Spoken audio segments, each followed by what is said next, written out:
Good morning, ladies and gentlemen, and welcome to Knights Broadcasting for today's presentation. Okay.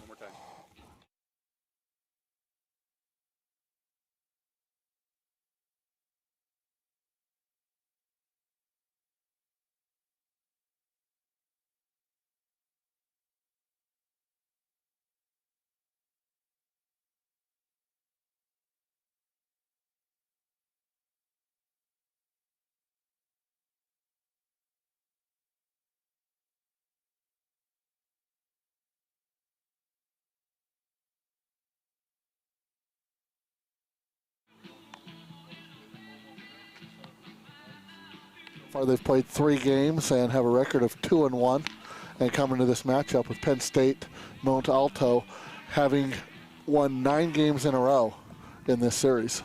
Absolutely, they've been having great success against the Lions of Penn State, Mont, Alto, and Colby, you know, it's that time of year where all of a sudden hot dogs and sunflower seeds become really appetizing.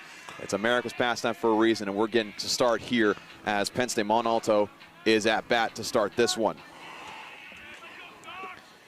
Up to bat is number 11, Jared Pine, be the first in the lineup for the Lions. That pitch just a little high.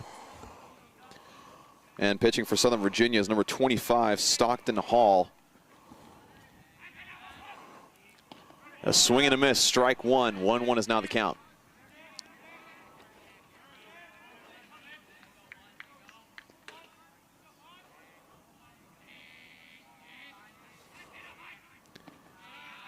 That pitch just a little low, make it 2-1. Hall's the freshman right-handed pitcher from Kaysville, Utah. Attended Davis High School, which is a traditional power there in Salt Lake City, Utah. Great addition to the Southern Virginia baseball team, to say the least, as that last pitch was a little low, make it a 3-1 count.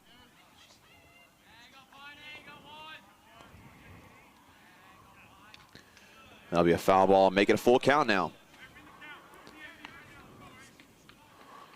You mentioned, Colby, that this is the Knights' first home game of the season, again being played at Perry McClure High School here in Buena Vista, Virginia.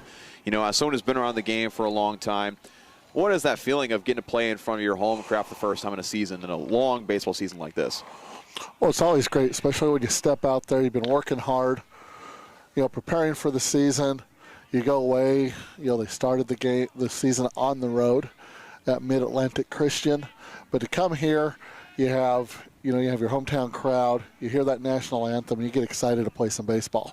Yeah, absolutely do. As that last hit was a foul ball out towards left field, still full count. Another foul ball. So Jared Pine battling here at this first at-bat for the Lions.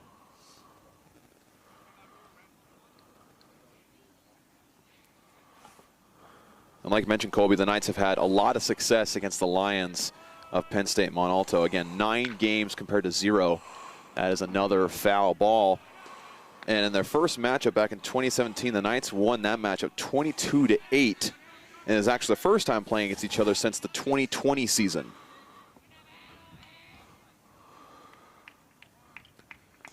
With the record 9-0, Coach Slagle-Milch probably had to do a little bribery with Penn State, Mont Alto to get them back on the schedule here. That popped up another foul ball. So again, Jared Pine really battling.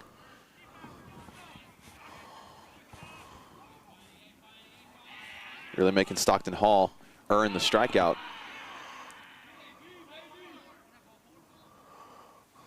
And it will be a strikeout to start this one. It was a little bit of a low strike. Actually, no, excuse me, they're going to call a ball. He'll be walking. Pardon me. So Jared Pine is now on first. So indeed, it was a low ball thrown by Stockton Hall.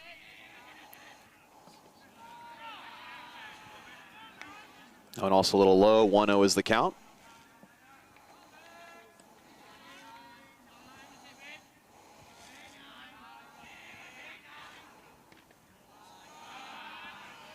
Just a little outside, now 2-0.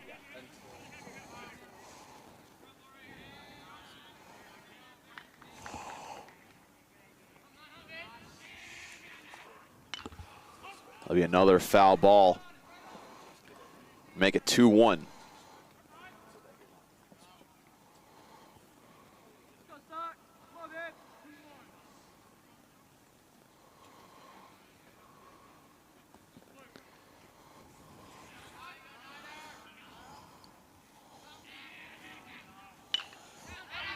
As hit out to right field. That time fielded by number 8. We got 2 runners on base now. That was fielding it for Southern Virginia was Luke Roberts, the sophomore outfielder from San Diego, California. So a good start for the Lions. No outs. Runners on first and second.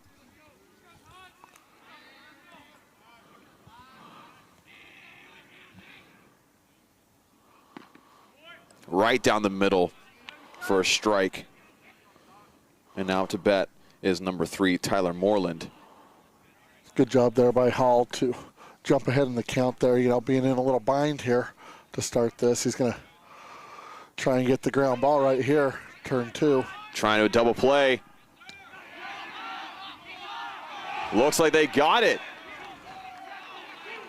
So in spite of the great start for Penn State Mont Alto, the Knights number 20, that is Mitch Smith, is able to field it, get it to second, and then get it back to first for the double play.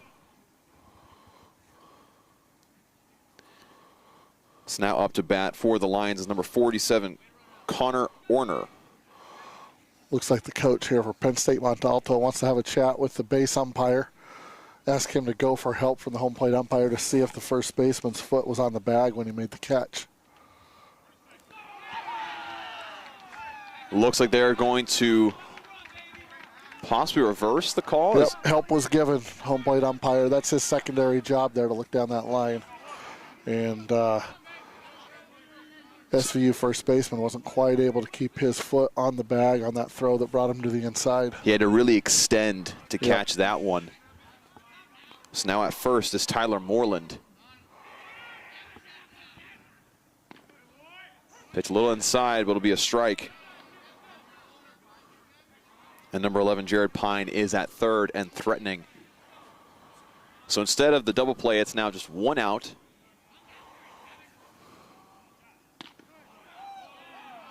Now just a little outside. Still got an opportunity for a double play here, though, with runners at first and third. Hall, see if he can get one more ground ball here to end the inning. Well fielded. And they get the double play just like you said, Colby, able to keep the Lions off the board despite the good start at bat for Penn State Mont Alto. So going to the bottom of the first inning, the score still remains scoreless, 0-0. The Knights able to pull off one double play, almost a second one earlier, just a couple plays before. So we'll get to see what the Knights are capable of doing as they get up to bat. And starting off on their lineup will be number 34, Seth Lloyd. And on deck will be number 10, Will Parker. You know, even though Hall got into some trouble there early, that's a good finish to that inning for him. His first outing of the year over at Ferrum, he pitched 3 innings and gave up 7 hits and 5 runs, but only 2 of those were earned. So a little shaky defense behind him at Ferrum. But that'll be good. That'll boost his confidence there to know that he's got a defense here today that can back him up and get those outs, even if he isn't perfect. Absolutely. You saw some great fielding there for Southern Virginia, both at third base and at shortstop. Able to set up a couple successful plays to get those necessary outs just to get out of the top of the inning.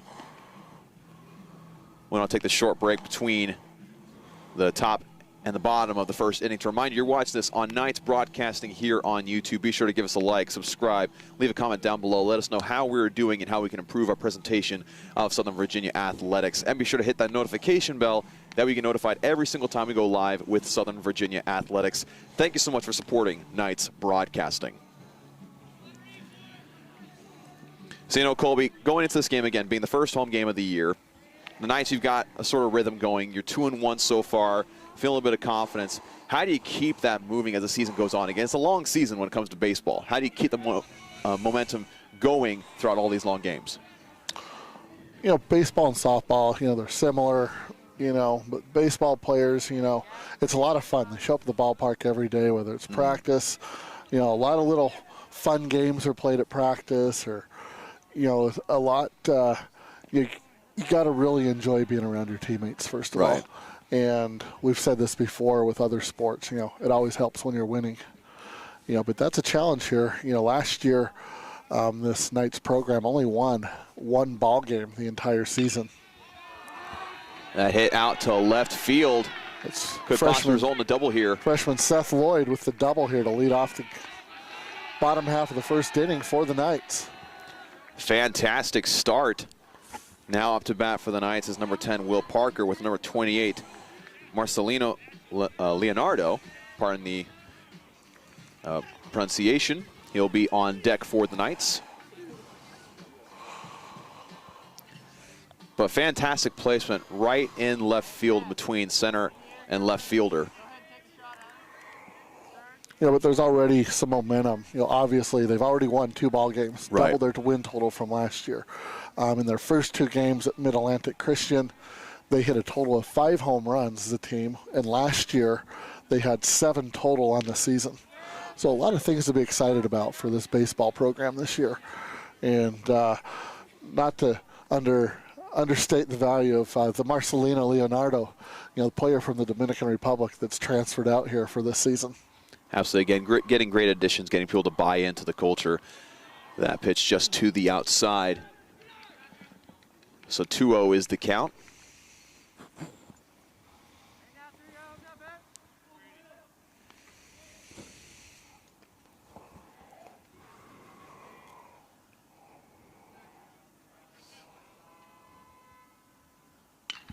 It's popped up. Looks like it goes just outside of the fence. So we have foul ball, making a 2-1 count.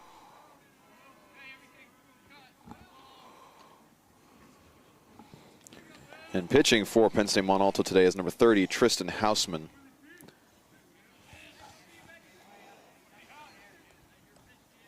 You know, being a left-handed pitcher, Colby, kind of talk about the struggles of right-handed batters going up against left-handed pitchers.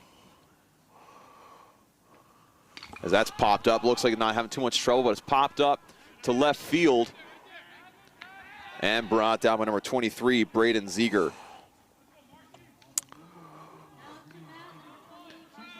So Marcelino you know, most Leonardo. managers, they'll Right. look at the starting pitcher, they'll kind of cater their lineup to the strengths of, you know, maybe find an extra hitter or two that bats right-handed, maybe take a lefty out of the lineup. So, you know, the pitcher here for Penn State, Mont Alto, he's going to face a steady diet of right-handed hitters all day long. So after that catch in left field, there's 1 out. Still a runner on second, being Seth Lloyd.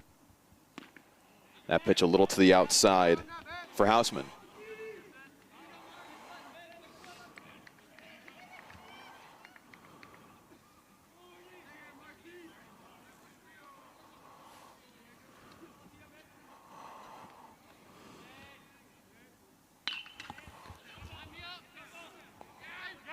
And that's up to right field and fielded by number 17, Gavin Kissel. And Lloyd makes it to third base. So now there's 2 outs with Lloyd on third. Now to bat is number 20, Mitch Smith, a second baseman for the Knights.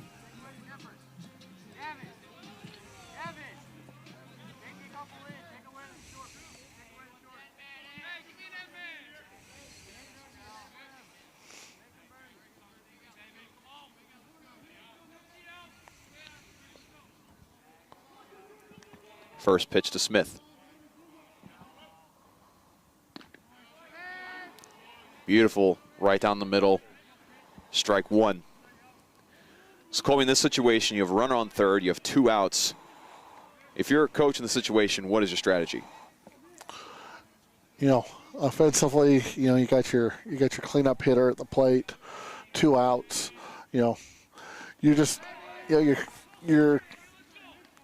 have confidence in your cleanup hitter. He's going to come in and do a job right here.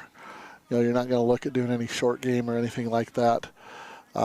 It'd be surprising if you did. Obviously, you see the third baseman, first baseman, obviously deep, but with 2 outs, you're just asking your cleanup hitter to go in there and do what he's supposed to do as the 4 hitter.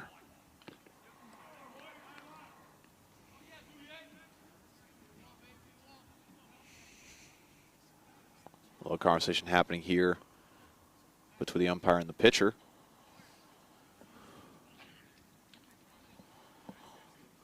Smith did have 2 strikes.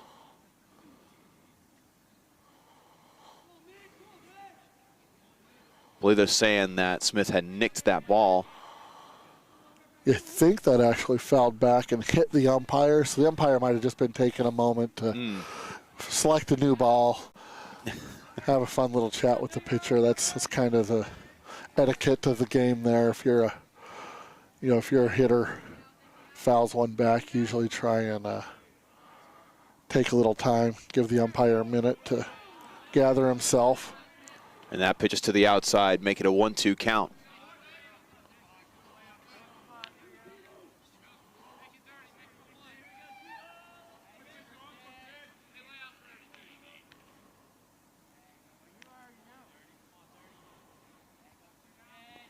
Pitch from Houseman.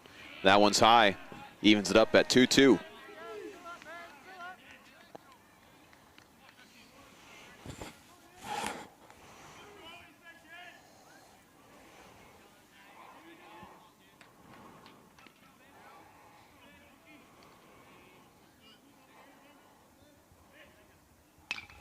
That one's hit up towards the right side. Looks like it's going to be a foul ball. Indeed, it will be. So that keeps Smith alive.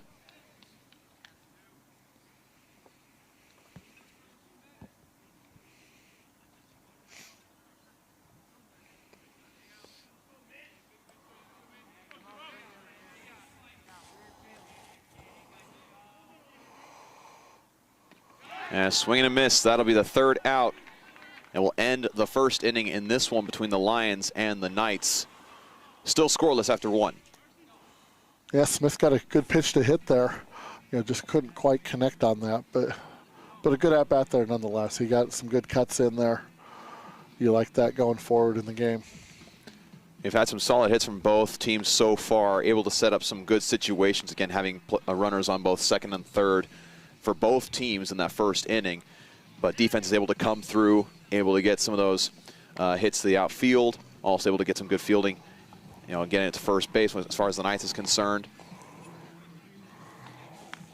But like I said before, still standing at 0-0 apiece. We want to take the short break to give a shout out to our athletic partners, Straws Drinks and Eats here in Buena Vista, Virginia. If you're visiting the Buena Vista, Virginia area and need a place to go get a good soda, a good treat, or just a place to relax, go check out Straws Drinks and Eats. Highly, highly recommend it. Thank you so much, Straws Drinks and Eats, for supporting Southern Virginia athletics. So now up to bat for Penn State Mont Alto will be number 33, Jarrett Goodyear. Goodyear, infielder, junior from Newville, Pennsylvania.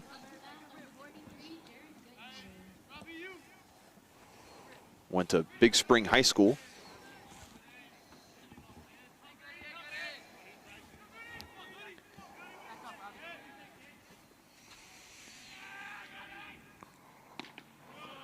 Pitch a little to the inside.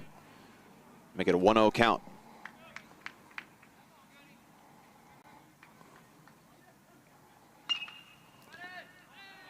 Great work there at 3rd base by number 10, Will Parker. Able to get it to first for a quick 1 out.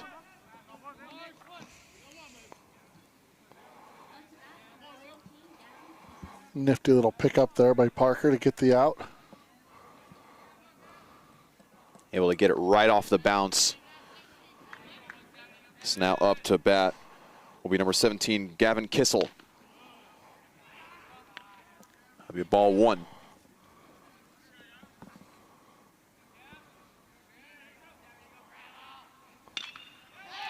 Solid hit out to left field. That'll be a single for Kissel.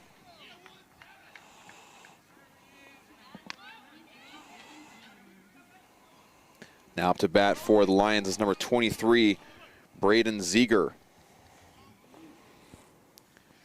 Ziegler, the freshman from Chambersburg, Pennsylvania.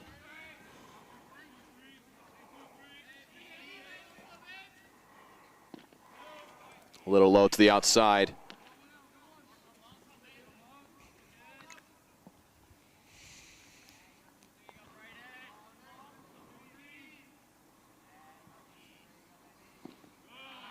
That one really low, another ball, so it's 2-0.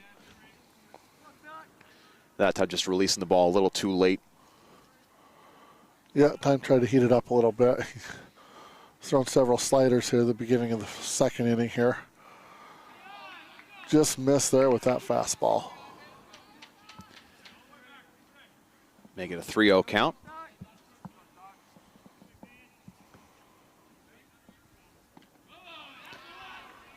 And Ziegler will walk. So now runners on first and second.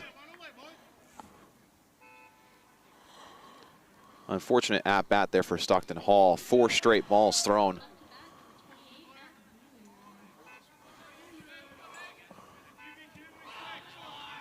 So now up to bat for the Lions is number 28, Matt Boyer.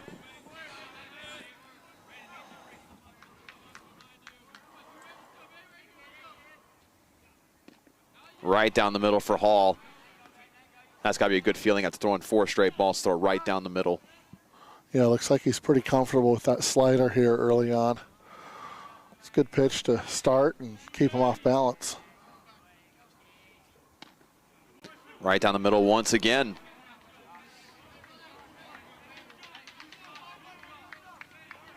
It's now an 0-2 count.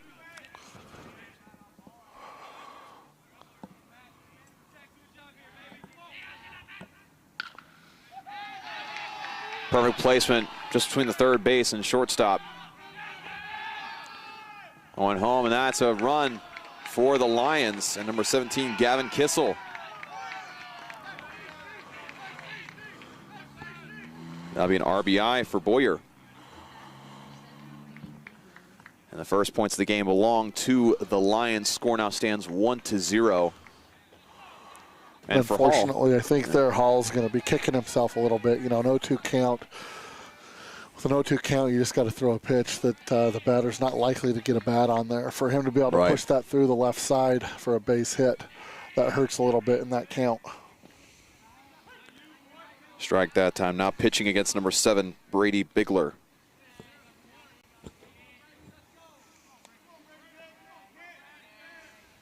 Bigler, the junior from St. Thomas, Pennsylvania. Out at second. That's a great fielding work from Will Parker for Southern Virginia. He's had a lot of hits go his way. A great stretch, too, but there by Mitch Smith at second base to keep his toe on that bag and secure the out for the second out of the inning. And now up to bat for the Lions is number 30, Tristan Hausman. Hausman, who's also pitching in today's game for the Lions.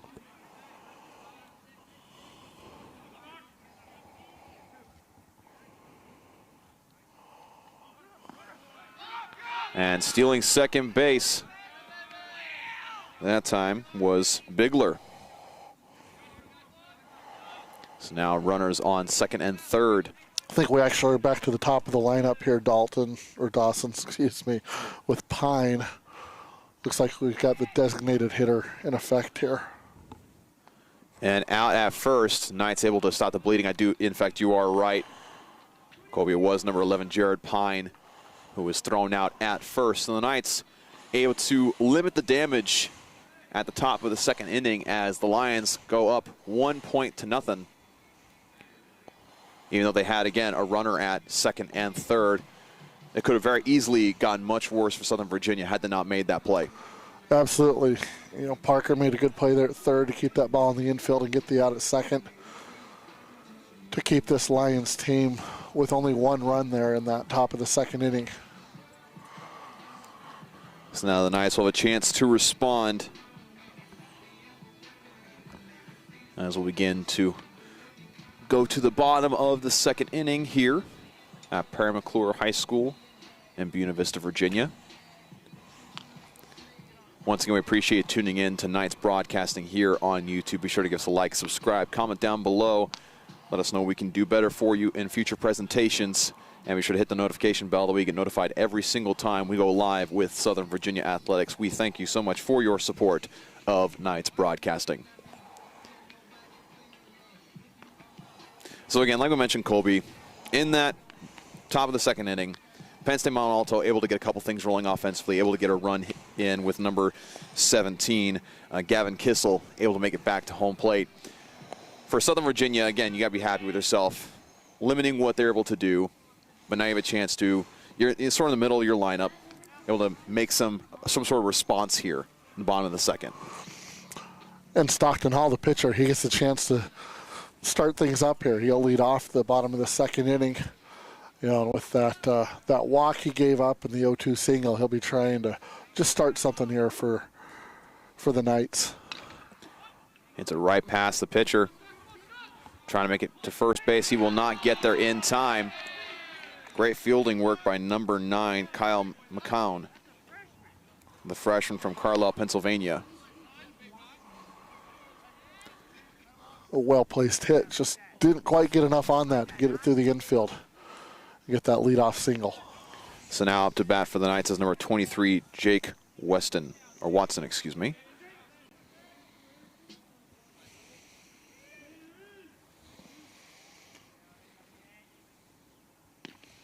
Pitch just a little to the outside for Houseman.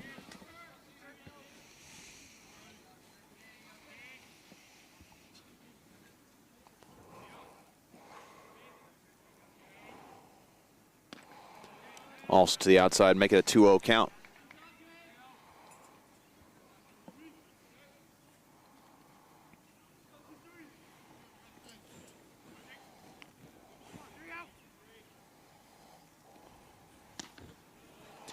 Seems like Houseman's attacking a similar place each time, both times ending up just left outside of the strike zone. Yeah, with him facing so many right-handed batters, that's where he's really going to try and get ahead in the count, go away. And that one right down the middle. Make it a 3-1 count. He's not a real power pitcher, so it'll probably be a rare time that he tries to bust them on the inside corner.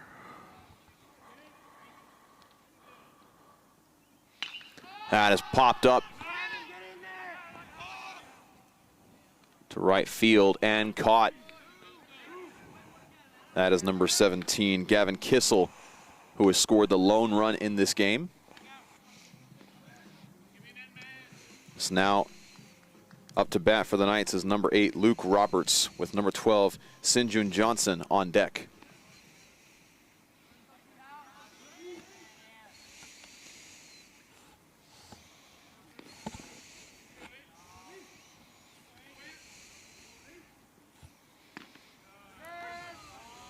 Able to go right into the strike zone, sliding in there.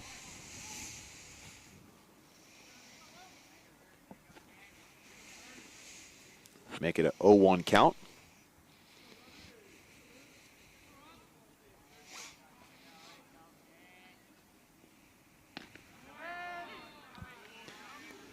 And Roberts was very tempted by that one, pulled back the last minute. Now a 0-2 count.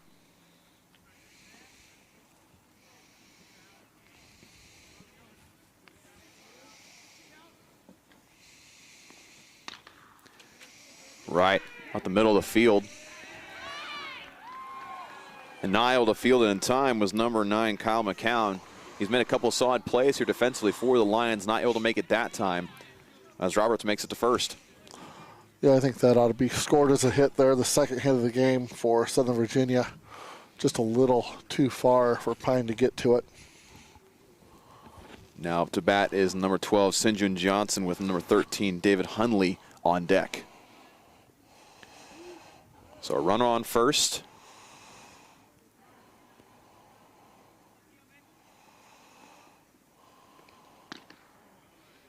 That one just a little outside.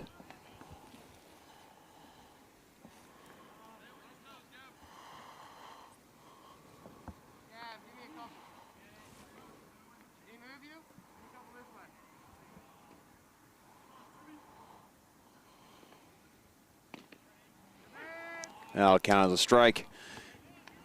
Make it a 1-1 count. A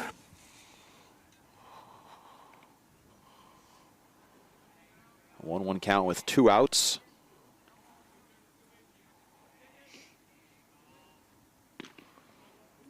Just a little low to the outside.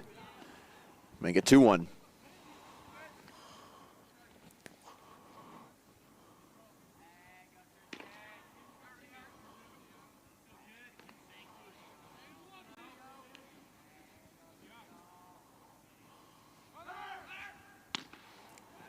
Very much to the outside, and making it to second was Luke Roberts, just in the nick of time.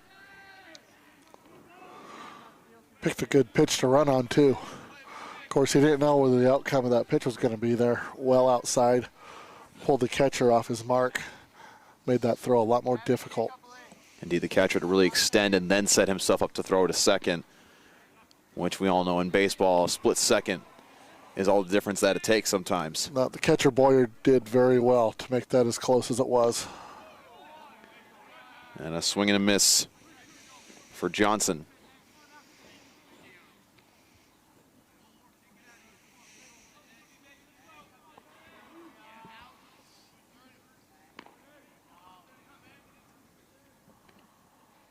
Now a full count.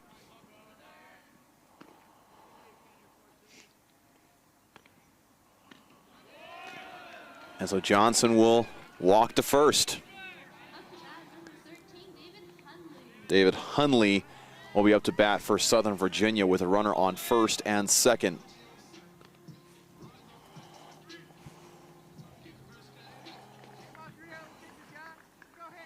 Great opportunity here offensively. But again, you have the 2 outs to account for.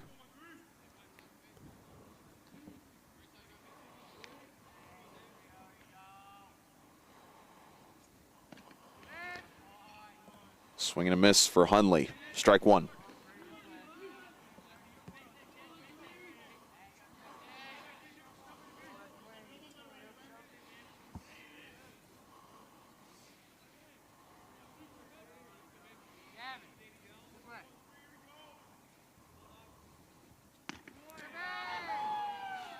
That was a little inside, will count as a strike against Hunley.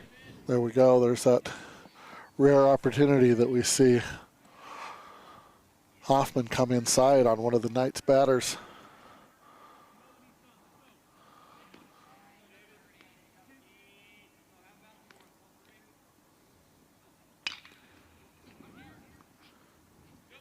And Penn State Mont Alto able to handle that very, very well. Once again, that's Kyle McCown able to field it. And so Penn State Mont Alto escapes that inning without allowing any runs by Southern Virginia. The score remains 1-0 in favor of the Lions. Again, the Knights had runners on first and second. Had a couple opportunities there, but just not able to make solid contact with the ball in that inning. What you always like as a coach when you can look at that bottom of the order and see that they got some base runners on, you know, a little something going. They were just one batter away from turning it over to the top of the order, you know, with runners on, and see if they could have a big inning. This is bottom of the second in the first game of today's doubleheader here in Buena Vista. So plenty of time left if you're able to get things going in this one, and then you have the second game as well. Colby, as someone who's been around the sport for a long time as both a coach and a player, you know, with games like this, it's kind of a chance where you have to learn throughout the day. There's a lot of time to pick things up, figure things out from game to game. How does that affect your mental approach to a game like this? Well, the great part about the game is that it is such a mental game that every pitch, you know, you're learning something. You know, every batter goes back to the on-deck batter, back to the dugout, and tells them a little bit something about how their at-bat went, maybe something they picked up from the pitcher.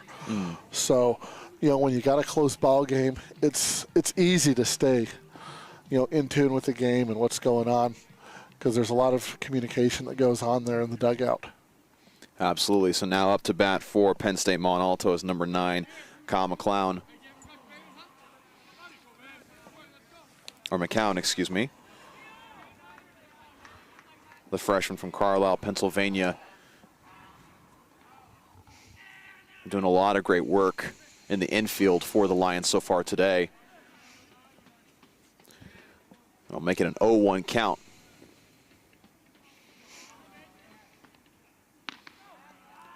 Pitch a little high, make it 1-1.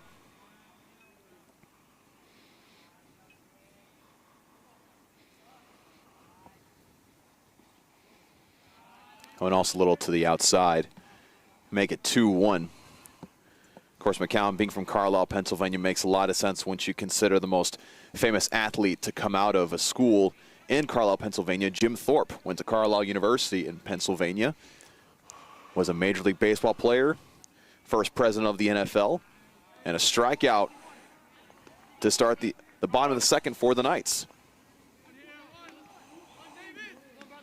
What was more impressive there, the strikeout or that little nugget of information you just gave us?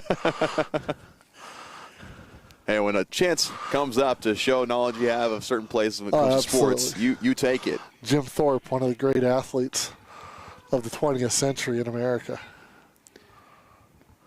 Knights able to field that, get the second out. Great series of events for Southern Virginia defensively. Again, after giving up that one run the last time the Lions were at bat, this is a nice response you like to see. Absolutely. 2 up, 2 down. You know, get back to the dugout and get the bats.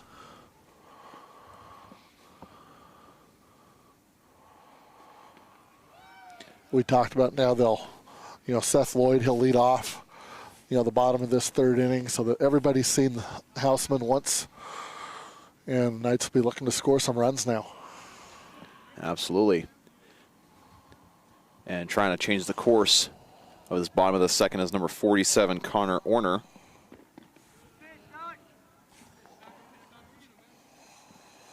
Make it a 2-1 count.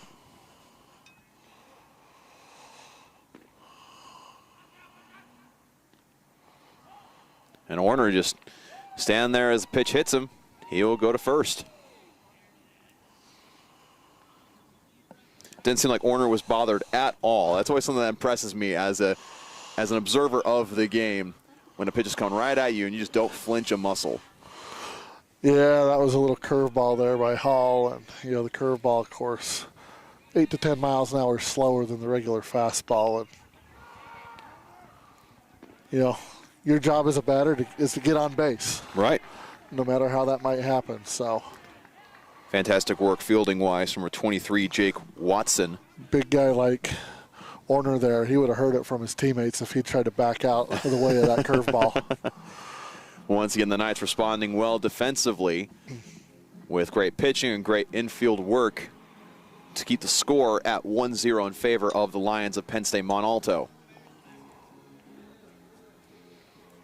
And again, you have the great defensive stand, and now you give yourself a chance to respond. Again, you're able to get some things going offensively the last time you were at bat, able to get some runners on base, able to get some solid hits.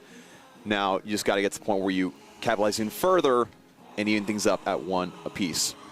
Absolutely. You look at, the first time through the order, the Knights were able to have some base runners. They got 2 hits. And now the second time through the order, facing this pitcher, they're going to want a little bit more than what they have to show for that first time through the order. Absolutely. And we want to once again thank you so much for tuning into this game via Knights Broadcasting on YouTube. Once again, we ask you to please subscribe, like, and be sure to comment down below some things you'd like to see improved or things you enjoy seeing from these presentations of Southern Virginia athletics. We appreciate your support of Knights Broadcasting. Still at the mound for the Lions, number 30, Tristan Houseman. He's had a solid day so far against these Knights of Southern Virginia. Now up to bat for Southern Virginia. It's now the top of the order again, Seth Lloyd.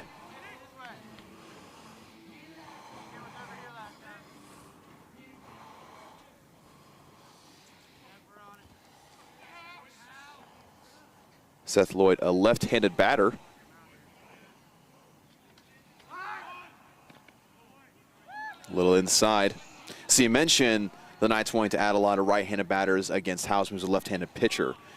So what's the mentality of having someone, again, be able to switch to left-handed? How does that change things for the pitcher? It doesn't really change things. You know, he's going to, you know, obviously for a left-handed hitter to be in the lineup here, you've got to give him a lot of respect. It means he's a good hitter. You know, Right. Seth Lloyd is a leadoff hitter for the Knights. You know, so, you know, he's going to, you know, his natural fastball, you know, tails into Seth Lloyd here, as you can see that. So that gives him the advantage, but also gives him the advantage right there of his breaking ball moving away from him. Absolutely. So now it's now a 2-1 count.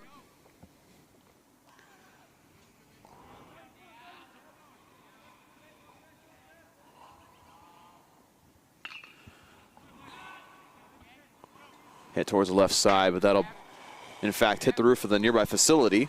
So foul ball. Make it a 2-2 count.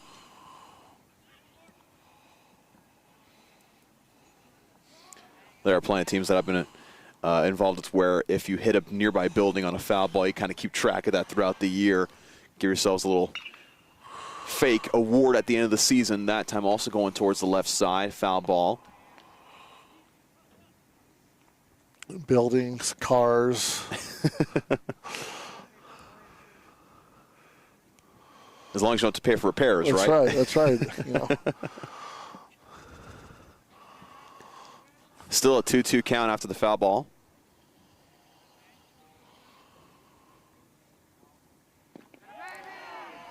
Right down the middle and swinging no dice for Seth Lloyd. So strikeout.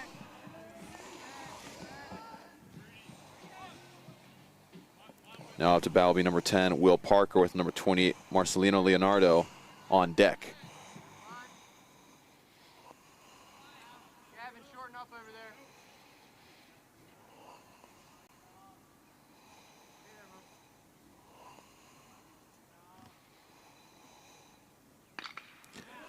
And out to left field. This will be a single for Parker. Marcelino Leonardo up to bat now with number 28, Mitch Smith, on deck. Just one out so far and a runner on first.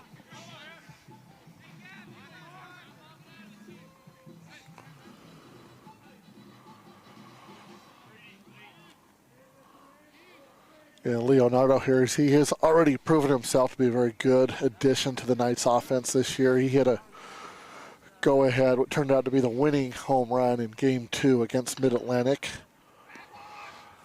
And caught that time by number 11, Jared Pine. Little line drive up the middle, but Pine was very well stationed there, ready for that ball. Indeed, it basically just went straight to him. But he'll make solid contact with that one. So now 2 outs. Still with a runner on first. Going back to Leonardo's home run to win that game, had a little bat flip that went viral, at least around on campus. We'll say semi-viral. Semi-viral. I don't spend much time on social media, but it didn't take too long for me to receive a text of the video of that bat flip. You'll love to see it as number 10, Will Parker, advances to second. With Smith, excuse me. You know, as a coach, you get a little frustrated by that little pass ball there. You know, you got 2 outs, cleanup hitter at the plate, and you know that allows a runner to move up into scoring position here with 2 outs.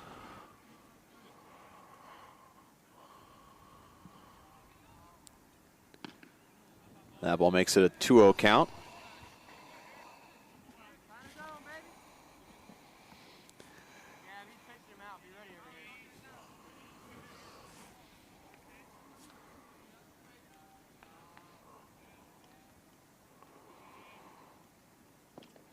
That's low to the inside. Make it a 3-0 count.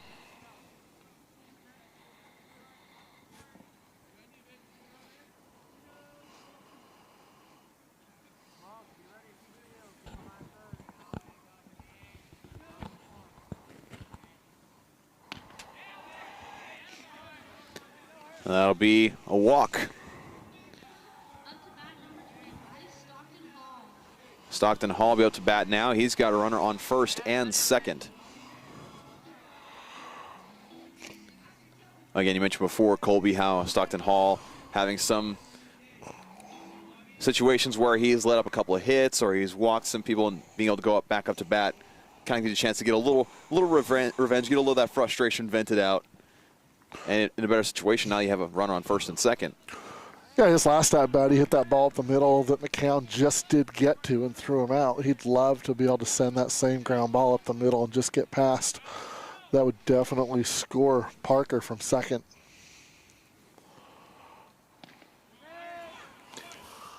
That'll make it an 0-1 count.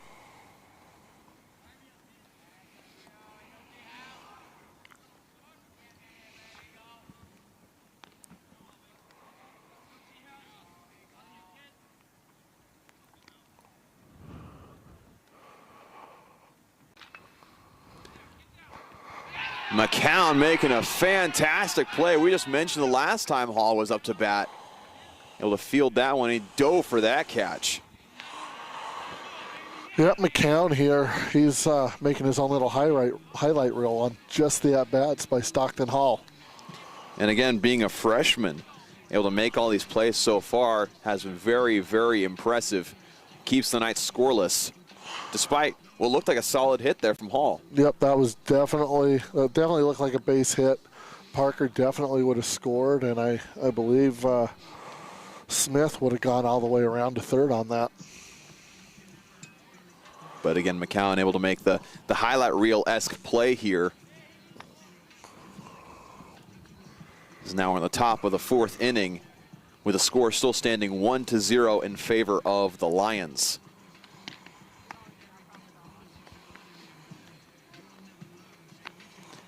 You know, we were talking about doubleheaders and baseball being a mental game and learning from each and every play.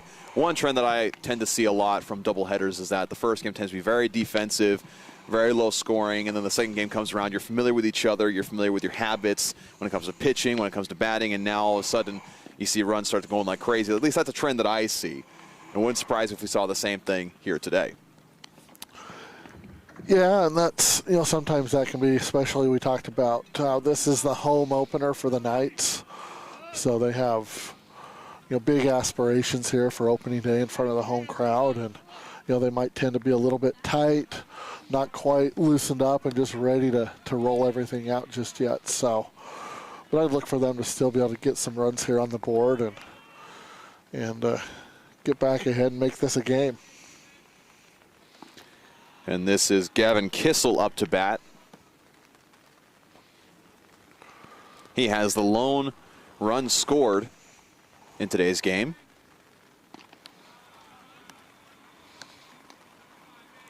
That's 2 balls in a row.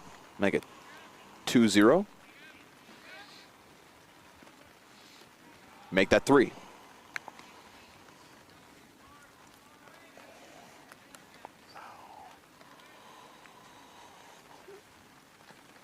Now and right down the middle.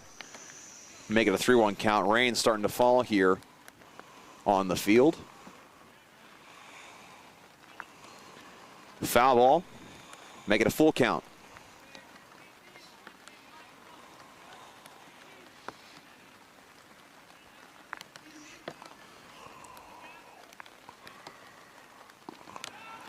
And Kissel will walk to first.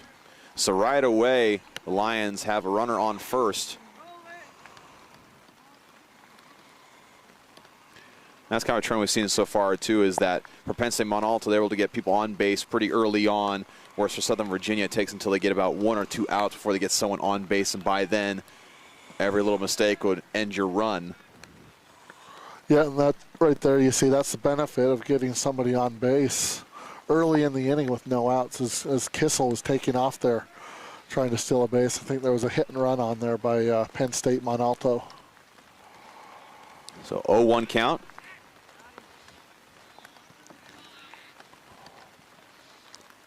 Hall just trying to keep Kissel honest at first base.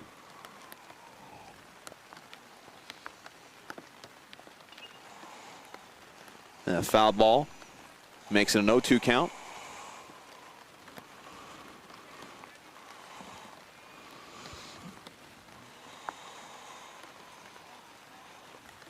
Way ahead now, see if Hall can get him to chase. It's a good pitch there, good idea there.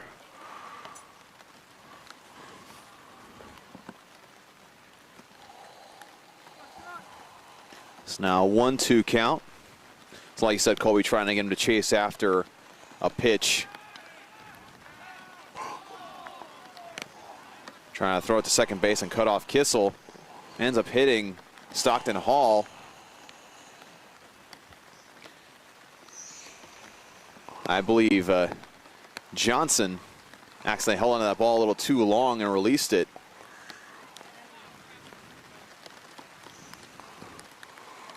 Rain really starting to come down here on the field. Yeah, I'm not sure if Hall knew that Kissel was running to second or not. He didn't seem to get very far out of the way. As a pitcher, you try and fall off the right side of the mound there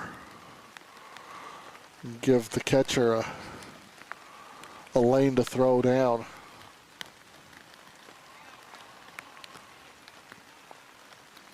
It was a good opportunity too, because he missed that high, which means catcher was able to pop up and, you know, had a good opportunity to maybe make a throw out there.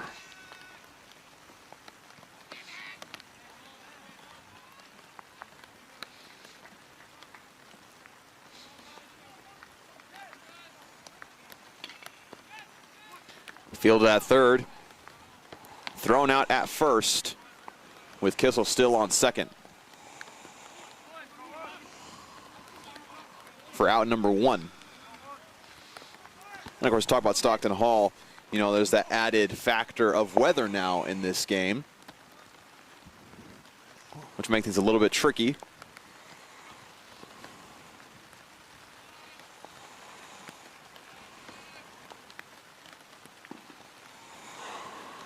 Another strike, making an 0-2 count. Everybody does a good job, though, getting the balls back in, getting them to a towel, drying them off, and right. He's welcome to get a new ball at any time. Scratch that is a 0-1 count, and that one's low, making it 1-1. And Hall's trying to do everything he can to help his team here. You notice how quickly he is working out there. Swing and a miss, strike 2. Make it 1-2. And do you think about the fact that it's raining, you have players in the outfield, you know, rain's pouring down on them and hits aren't going out to them right now. That time caught by number 34, Seth Lloyd, for out number 2.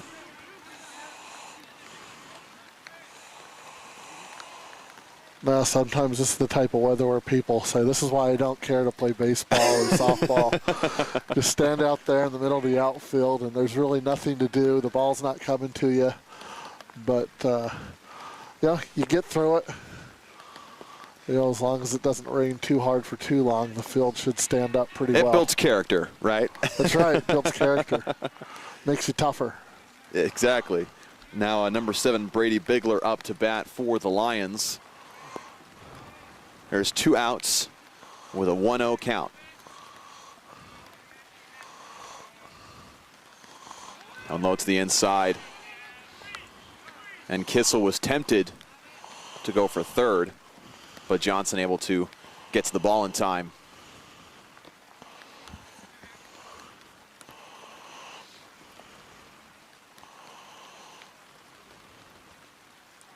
Now a 2-0 count.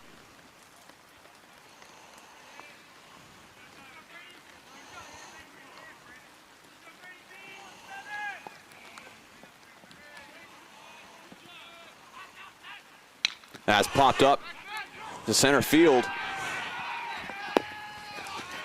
Just short of the fence. So Kissel will score once again. And making it all the way to third is Bigler. Score now stands 2-0 in favor of the Lions.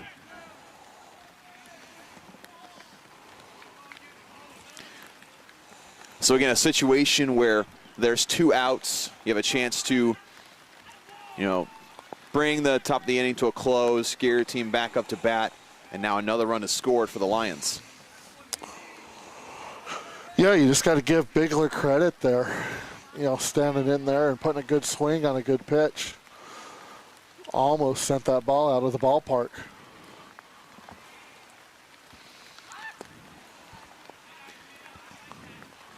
And there you see Pine trying to do something that we talked about in the first inning, even with 2 outs and a runner on third base. He tried to roll a bunt down there.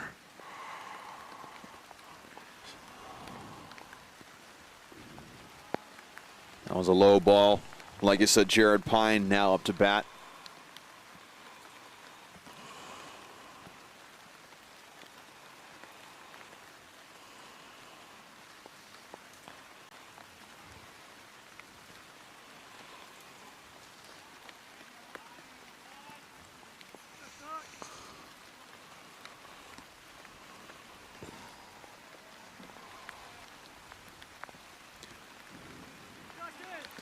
Really reaching that time was Pine for strike number 2.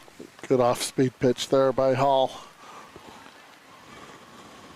Hall very much looking to finish this strikeout, get off the field. I guess teammates back into the dugout.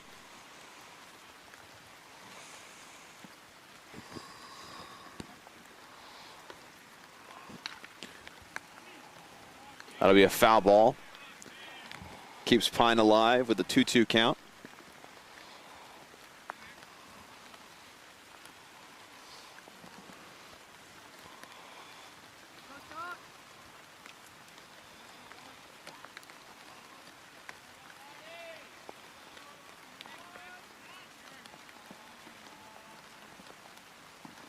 And swing and a miss, and the Knights get the 3rd out. We'll move on to the bottom of the 4th. Again, we had number 17, Gavin Kissel, make it back to home plate once again for the 2nd time, making the score 2-0 in favor of the Lions. But once again, Lions were in a chance to make things a whole lot worse for Southern Virginia, and I told them to make the necessary plays to limit that damage. And at the end of the day, you're only down by 2 runs now. Right. So, just somebody getting on base and one swing can tie it up. So 2-0, that's not a bad score. The Knights are yet to get a whole lot going offensively. So just look for them here to go in, make Houseman make his pitches, get ahead in the count, and look for some good pitches to put the bat on. All right, just like in almost any other sport, only a couple points down, that's just one play away. Like you said, just one swing of a bat or one mistake on the infield or the outfield, and all of a sudden you're back in business. So again, if you're Southern Virginia, you got the home field advantage. You got somewhat tumultuous weather, not necessarily on your side, to make things difficult for both sides equally. So we'll see if they're able to pull things off here and take the lead, or maybe even things up here in the bottom of the 4th. Yeah, this weather isn't foreign to either team here. Both teams coming from cold weather areas of the country, so this isn't their first time ever playing in these types of conditions. But like I said, I've had coaches here in this situation, bottom of the 4th inning. You're going to have this and 3 more at bats. This might be a time where they already start having the batters take a pitch, take until they get a strike, and really make Houseman with the conditions. Maybe the ball's a little wet, make him get the ball over the plate.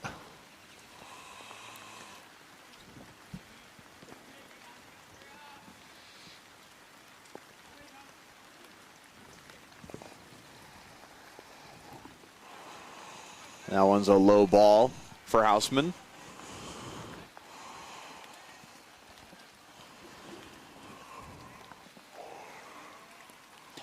Just like that, as a hitter, if you can keep getting yourself into good counts, you're going to see pitches that you can really get a good bat on. Absolutely. As that will be a strike, making a 1-1 count for Watson. Again, Jake Watson at bat with Luke Roberts on deck.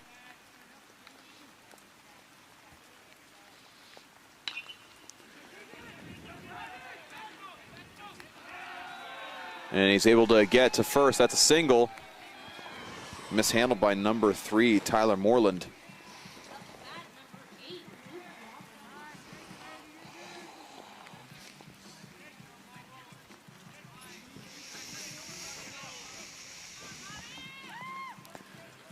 So we talked about the trend earlier that the Knights had sort of set throughout this game is where they'd get a couple outs, then they'd get some runners on base. Now the Knights changing up that narrative a little bit.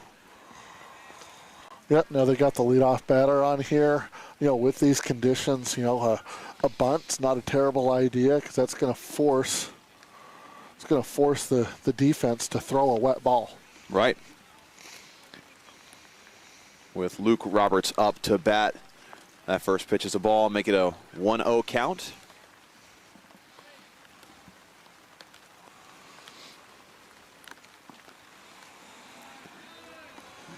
Just outside the strike zone, so make it a 2-0 count.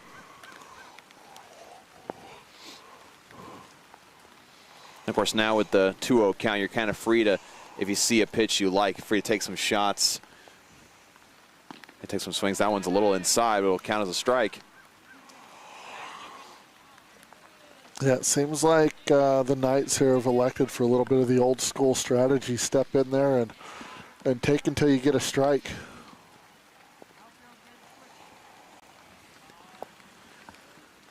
So a 2-1 count.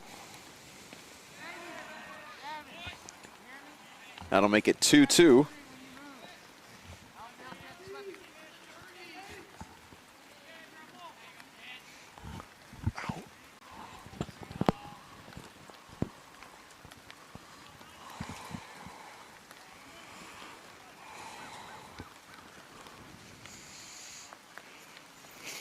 It's a little low, make it a full count.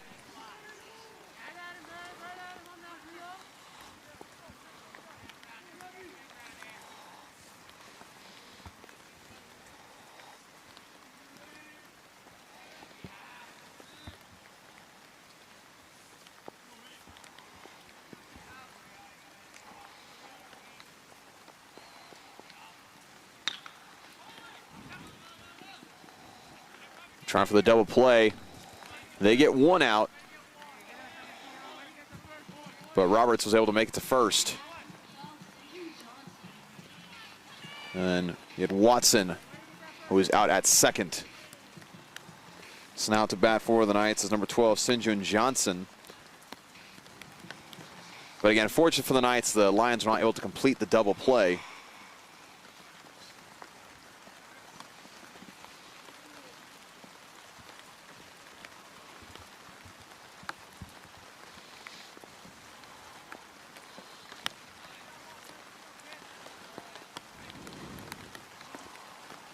See now if Johnson can come through with a base hit here, move the runners, and make something happen here in this bottom of the fourth inning. Houseman trying to keep Roberts honest at first base.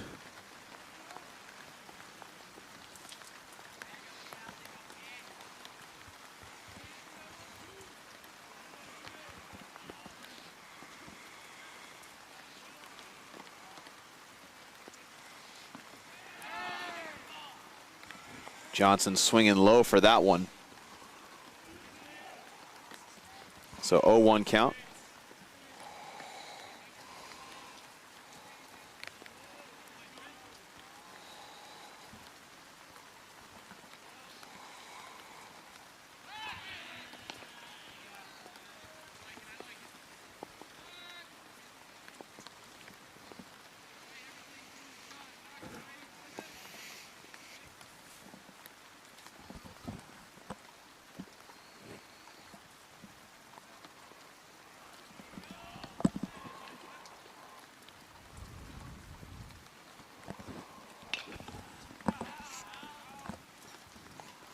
Foul ball that time. Making an 0-2 count. That wasn't foul by much, and Johnson got a lot of bat on that one.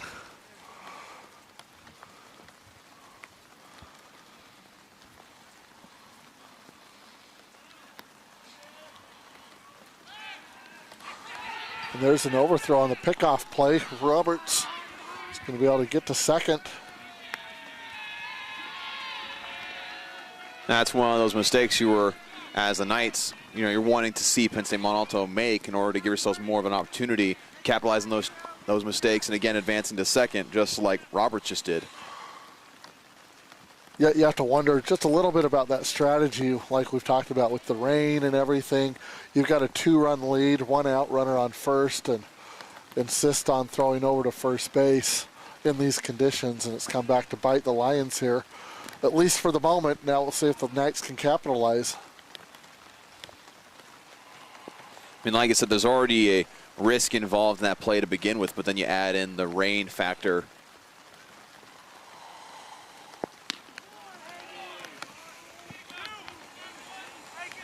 So it'll be out number 2.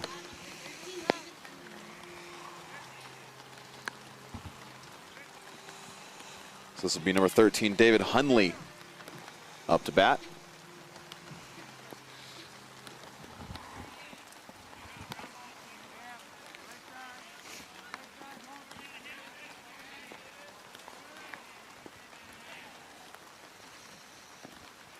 That was low to the inside.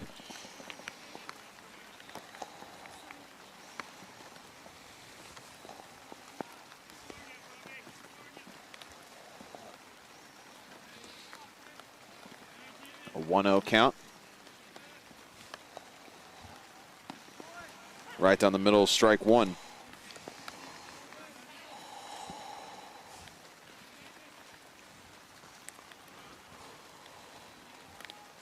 See now here if the sophomore David Hunley from Pulaski, Virginia, can come through here with a 2-out base hit. Score the Knights' first run of the day. Again, you have number 8, Luke Roberts, at second. There he does. Good hit to center field. And the Knights able to get on the board. That'll be an RBI for Hunley. Just like I said, Colby, take advantage of the positioning you have. The Knights get on the board, make it 2-1. Now back to the top of the order for Southern Virginia with number 34, Seth Lloyd. Again, great opportunity here. Again, going back to the top of your batting order after getting a run in. You got a runner on first. Again, you still have 2 outs, but still a lot more opportunities to capitalize on here. Well, we go back to the bottom of the first inning. Seth Lloyd hit that double here to the left center gap. If he can come through with that again, that will score Hunley from first base in this situation.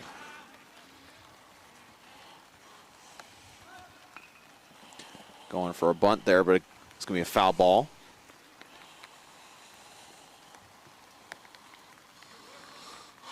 Seth Lloyd, he probably thinks this is the middle of summer right here. He's a freshman from Evanston, Wyoming. So this is probably what the type of weather he's played 75% of his baseball in. Feeling right at home. Be another foul ball.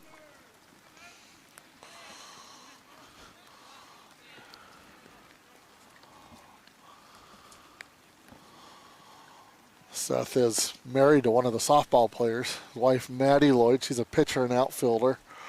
And Seth is a shortstop and pitcher here for the Knights baseball team. So they both made the move out, and Seth knew he was playing baseball, and Maddie wasn't sure whether she was playing softball or not, but we were happy to see her out on the field. So a good couple. You see that all over Southern Virginia University, different spouses playing different sports here for the school, and that'll be a strikeout. So after the Knights able to get 1 run in, it'll be the 3rd out, and we'll see the Lions back at bat.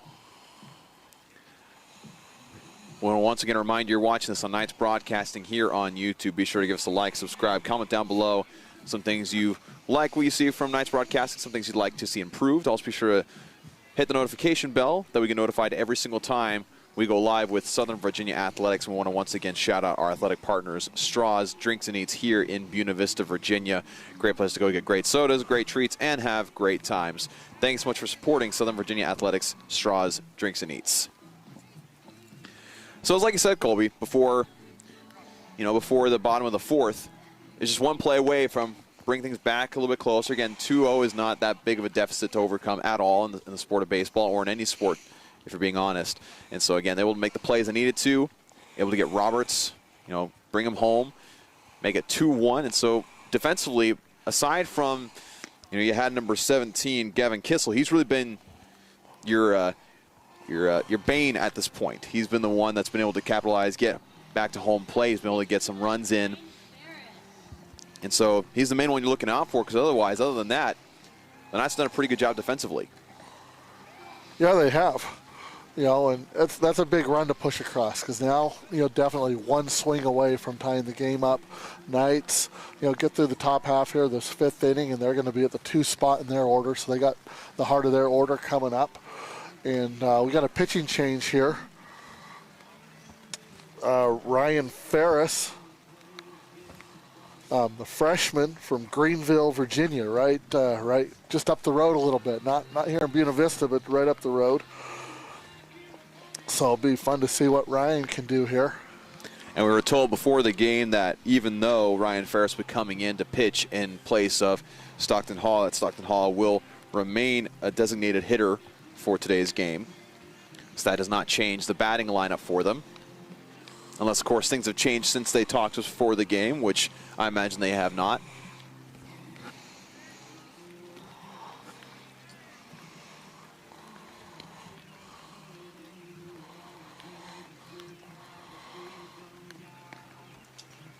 It's a nice, cool afternoon here in Buena Vista, Virginia. I guess that's the best way you can describe it, the nice way to describe it. Well, the rain has died down a little bit from what it was in the middle of the inning when Hall was pitching last inning.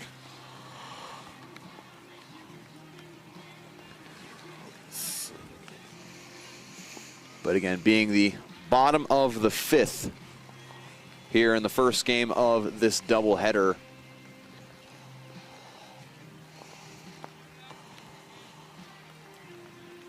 So this is Ferris's his first inning of the year on the mound. So let's see what he can do. Making his season and home debut on the mound. I'm sure he's got plenty of family and friends in the crowd to watch this. He also has a young lady that plays on the softball team that he spends quite a bit of time with, Katie Clater. She's from right here in Buena Vista, and she hit a home run in her final at-bat on Wednesday afternoon, so Ryan will be trying to keep up, I'm sure. Again, you being one of the assistants of the softball team, you know all the information regarding that for your team. You always love to hear those stories. So, a good young man. He played up at Riverheads High School. Riverheads, of course, has got a very good reputation for their athletics here in the Shenandoah Valley. So we'll see what he brings to the mound. It's one of the great things about where Southern Virginia is located here. Buena Vista, a lot of small towns here in Virginia surround it, so a lot of support, a lot of hometown kids. It's great to see a few more maybe than what they've had in the past participating here in athletics. It's great to see the locals here supporting their local talent.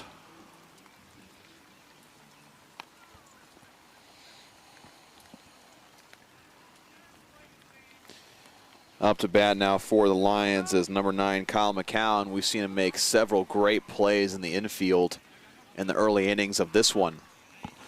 In fact, he made a diving catch off a hit from Stockton Hall. I believe that was in the top of the 3rd, if I'm not mistaken, or the bottom of the 3rd. Yeah, bottom of the 3rd, that's right. He scooped up what would have been a base hit by Stockton Hall that at the time would have tied the game. So like I said, Ryan Ferris on the mound now for the Knights.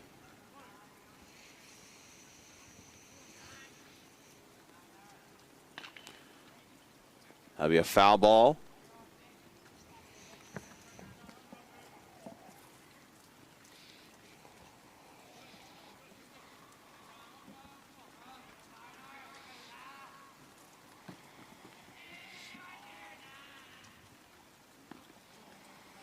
A little high into the inside.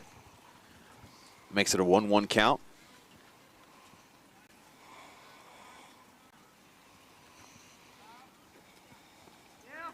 Reaching for it that time was McCown. Good pitch there, a lot of movement, had that tailing away off the plate outside. Now low to the outside, make it a 2-2 count.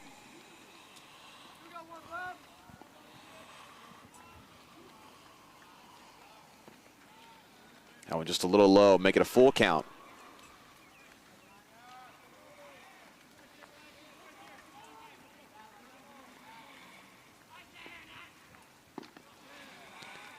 And first time pitching for the year for Ferris.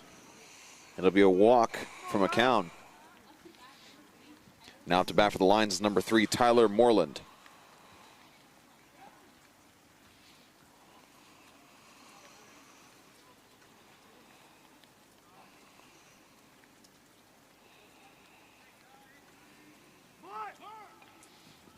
Attempted bunt will be a foul ball off to the right side.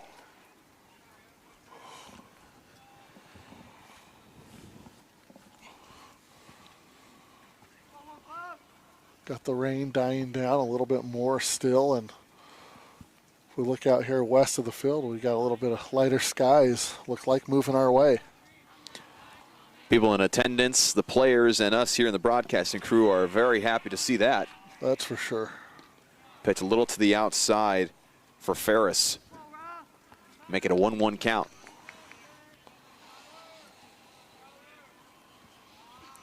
I was saying earlier, maybe we can get some sun rays to peep through the clouds here today in cloudy Buena Vista.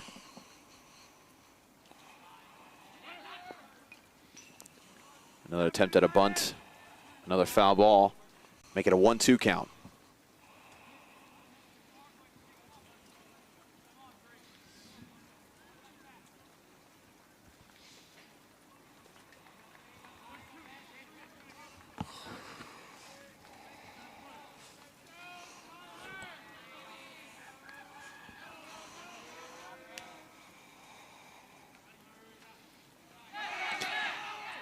Stealing second is McCown.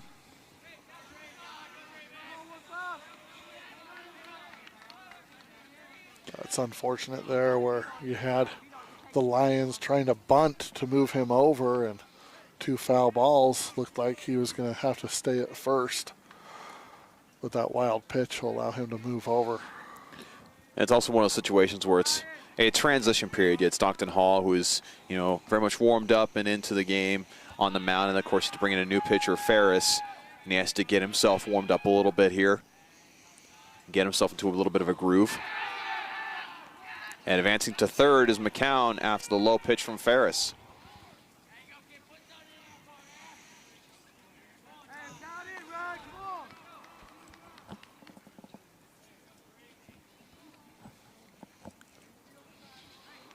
So now it's a full count. Yeah, Hall, having been in the game, had, found a groove, but they probably figured he was going to go 4 innings anyway, monitor innings, especially in the cold. Right. You don't want him throwing too much in these conditions. And Ferris gets his first collegiate strike out there with a nice fastball at the knees on the outside corner. Yeah, at a full count, was able to, collect himself, deliver a fantastic strike down the middle, like you said. And hopefully that will help him settle in now. And as a coach, you'd love to see, that mental sort of breakthrough happen right there. You're kind of struggling early on, able to get the strikeout. And it gets you 1 out with a runner on third. So it puts you, if you're Ferris, in sort of a sticky situation. Well, and that's what you need, if, it's, partially his fault that runner ended up over there at third. He knows that, and that strikeout certainly helps them. If you can get an out without the ball being put in play, you're 1 out closer to getting out of this inning without any damage being done. And a swing and a miss there by number 47, Connor Orner, who's at bat with number 23, Jarrett Goodyear, on deck for the Lions.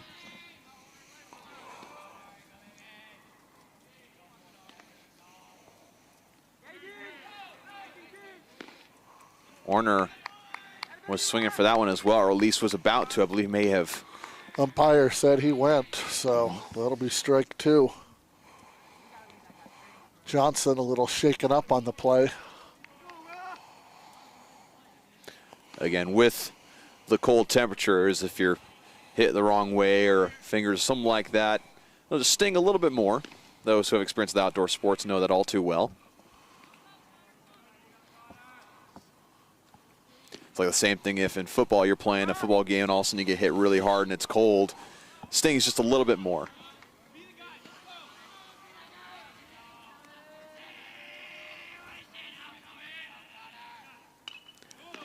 It's fouled straight back. Yeah, so Orner. Ferris, has a live arm. You can really tell. He's got a little bit more power than what Hall had. And that's where that strikeout should really help him settle in here. Orner splits down the left side. There will get another runner in.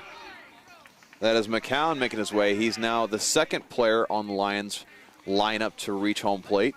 The other, of course, being Gavin Kissel, who's done it twice. Orner gets a single RBI. And just one out now for the Lions. So again, if you're the Lions, you're loving the situation. You've already got a run in, only got one out. You got a runner on base already. And now you have Jarrett Goodyear up to bat.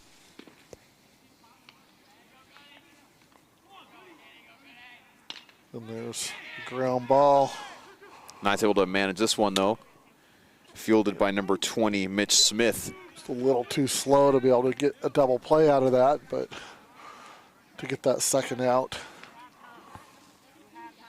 And Orner there standing on second base with 2 outs. So see Ferris can get the third out here. And they're going to send in a pinch runner for Orner here with 2 outs and him standing at second base. That pinch runner is number 24, Jake Watson. Manager for Penn State, Mont Alto, wants to make sure that they score on a base hit here. As the score now stands 3-1.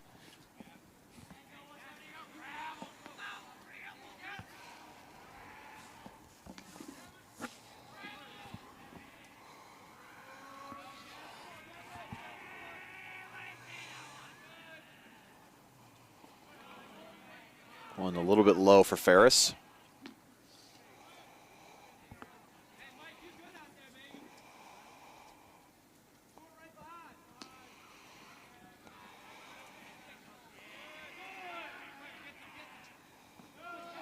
Also a little low to the outside.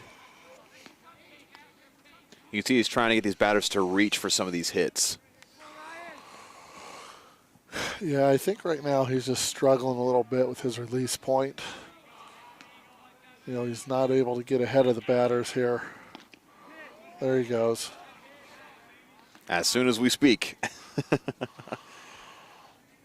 Like we said, a lot of adrenaline flowing through him right now. Freshman, first opportunity to be on the mound.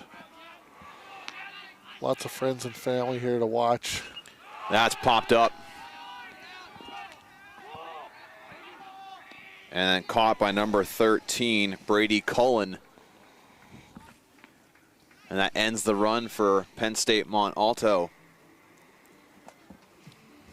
So again, for Ferris, it's got to be a good feeling. You made it to where there's a little pop up into the air, make it easily fieldable by your teammates, able to get yourselves back into the dugout. Not a bad way to start if you're Ferris in his And that's situation. the biggest thing. He's able to get back to the dugout, secured that third out. We'll see if the plan was for him to pitch any more than just that one inning. But, he can go in there knowing he did a pretty good job. He won't be 100% pleased with it, but, something to learn and build on. And if you're head coach Jerry Schlegelmilch for Penn State Mont Alto, you're liking the effort you're seeing from your team here today. Again, they come in here with a 1-3 record, struggling to start off the season. You're liking their response, how they're hitting against this Knights team. Again, we mentioned before, a team that Penn State Mont Alto has not won against in all 9 meetings that they've had.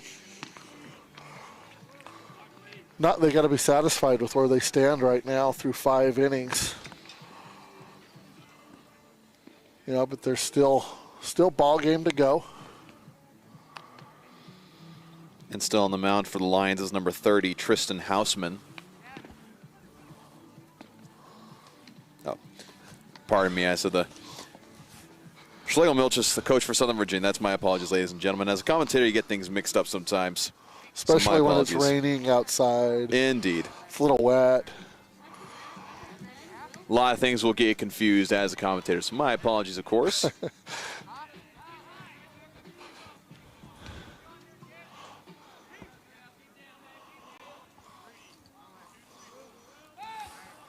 So we got Will Parker here to lead off for the Knights here in the bottom of the 5th inning. And we'll have Marcelino Leonardo on deck. Like we said, with the Knights able to scratch through their first run there in the bottom of the 4th, they'll be looking to add to it here in the bottom of the 5th with the heart of their order coming up. A swing there from Parker, not able to make contact.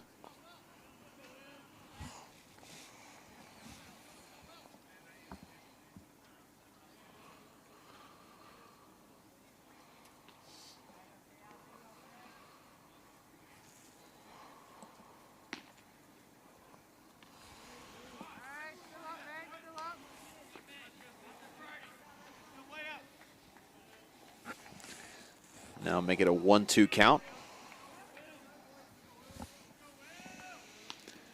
So head coach for Penn State Mont Alto, again making the correction, is Sean Kissel.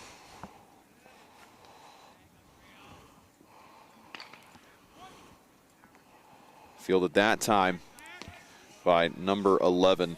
That is Jared Pine. Able to get the easy out off the hit from Will Parker.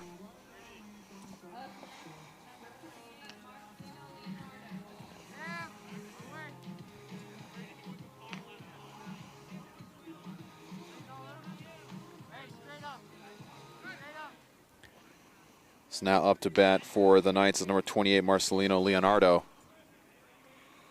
And we talked about the ability that he has, the power in his swing. Pitch way outside by Hausman.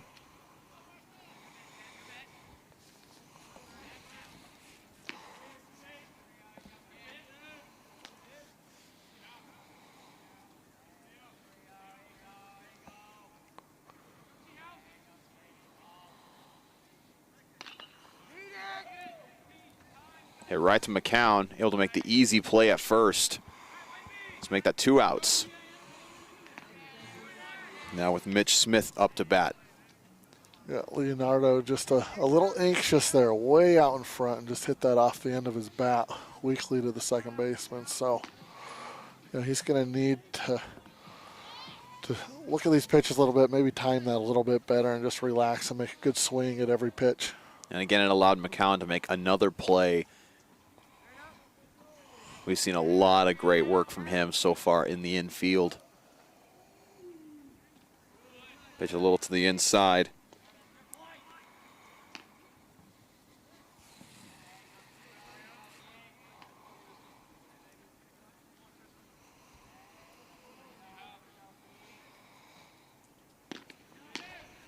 That'll be a strike. Make it 1-1. 1-1 count with 2 outs, bottom of the 5th.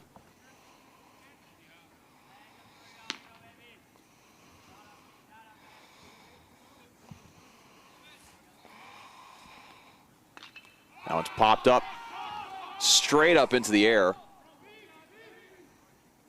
And caught by number 3, Tyler Moreland. So the Knights not really able to do much in the bottom of the 5th. No, not necessarily the inning they were looking to have there with that part of the order coming to bat, but they'll get another opportunity here later in the game. See if Ferris comes back out to the mound. That looks like we have another pitching change here. This one's number 2, Nate McCollum, the junior from West Palm Beach, Florida.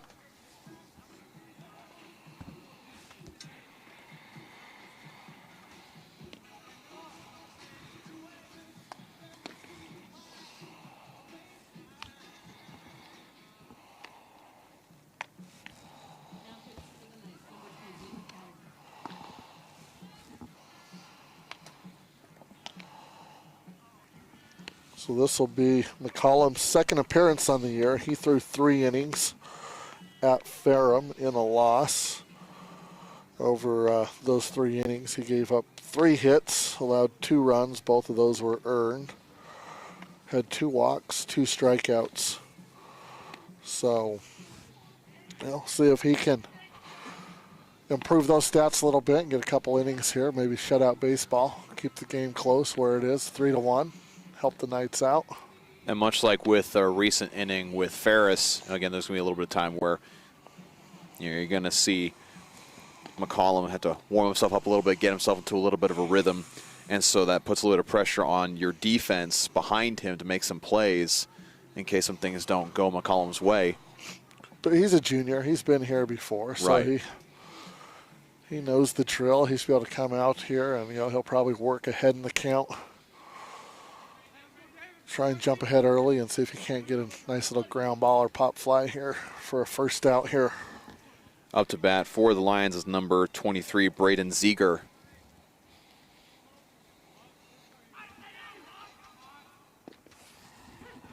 If you're going to start off, might as well start off with a strike right down the middle. Exactly. Jump ahead, now you can get him off balance. Now in a little to the outside, even up the count at 1-1.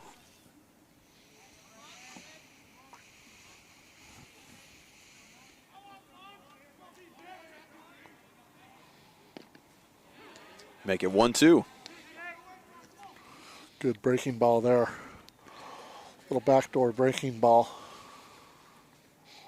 We talk about, pitchers need some time to get into the sort of rhythm. It's also a similar thing with batters when they're coming against a new pitcher in a game. You kind of figure out their tendencies and what pitches they're going to give you. Especially early on in the season where you don't have a lot of game film, where you can scout and study and find out what the pitchers are doing this year. Another foul ball. Keeps the count at 1-2. Pitchers are like any other player. They're always trying to work to get better. A pitcher might add a new pitch, add a new wrinkle to a pitch, from season to season. And there we go. McCollum strikeout. Gets the strikeout to lead off the inning. That's exactly what you want to see if you're Southern Virginia. Again, being down 3-1, top of the 6th inning, trying to make some plays defensively, keep yourselves in a position to just have one play go right for you in order to even things up eventually.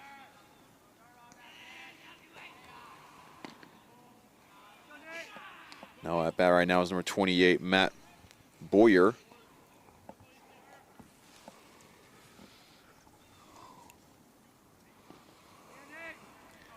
Make that a 1-1 count. See, McCollum's able to get some of these batters to swing a little bit.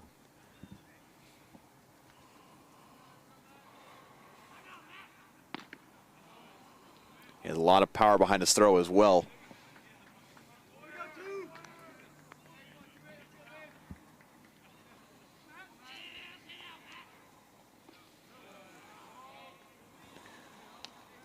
Make that a 3-1 count.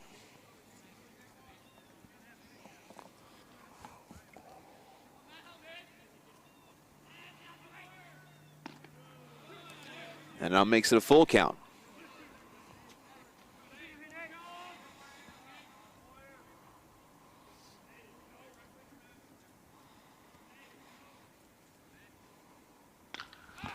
That's popped up. Easy play there for number 8, Luke Roberts, the sophomore from San Diego, California. So with that, quick 2 outs. Quick 2 outs, what you like to see. McCollum, just like the previous 2 pitchers for the Knights, working very quickly on the mound.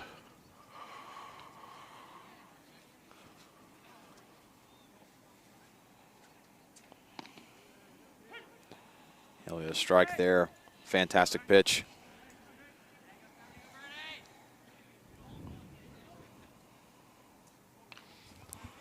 That one's fouled. Foul ball to the right side. Make it an 0-2 count.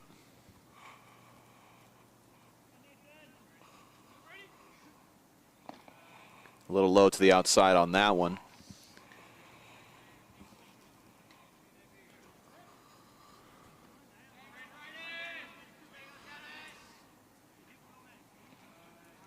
Also low into the outside. Make it a 2-2 count.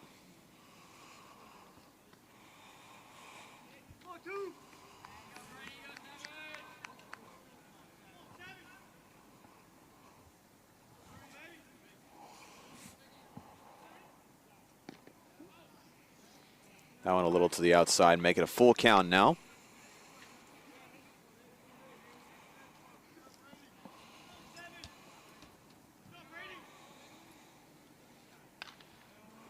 That one's popped up. Make it a foul ball. Straight back out of play.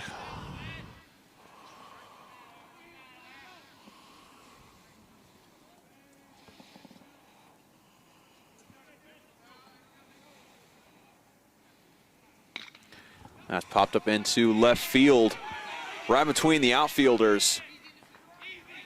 Fantastic hit that time. And heading to third. Overthrown. Brady Bigler really able to make a fantastic hit there. All of a sudden, Penn State Mont Alto's in business. And fortunately, center fielder there for the Knights bobbled that ball a little bit. And number 13, David Hunley. You know, these conditions can be tough early in the season. Not only is it wet, but the outfield, the grass hasn't begun to grow yet. So you get all kinds of bumps out there, and a little difficult time getting that ball cleanly. And of course, if you're Nate McCollum, you really wanted it to be 3 batters, 3 outs, get back into the dugout. Yeah, especially where he was up 0-2 on that batter. Just like he is here now, up quickly 0-2 on Pine. Indeed, we are back to the top of the batting order for the Lions. Hit right at the middle of the field. Another run for the Lions. And an RBI for Pine. Makes the score 4-1.